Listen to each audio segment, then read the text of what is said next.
مدت قبل اراذل اوباش با قمه و چاقو به مغازه‌ای در جنوب تهران حمله ور می‌شود.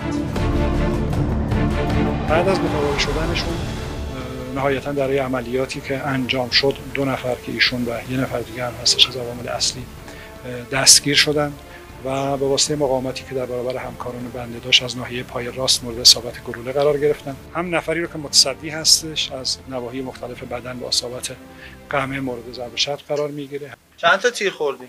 2 تا. آخرش ناقص شدن و بدبخت شدن و گوشه زندان. همین.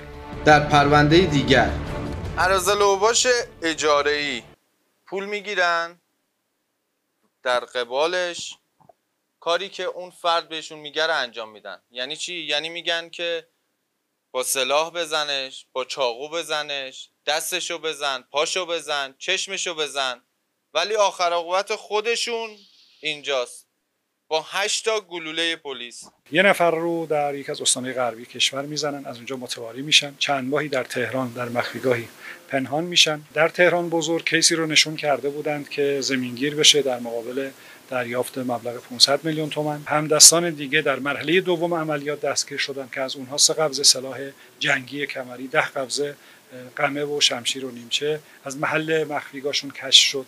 34 سالشه، 8 سالشه زندان بوده.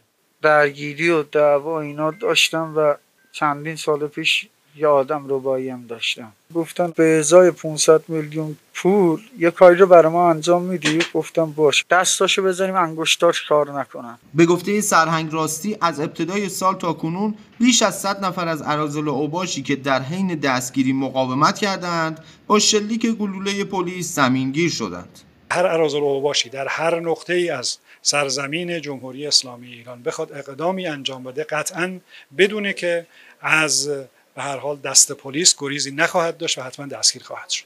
طرح برخورد با اراذل اوباش همچنان ادامه داره. قدیر نظری، خبرگزاری صدا و سیما.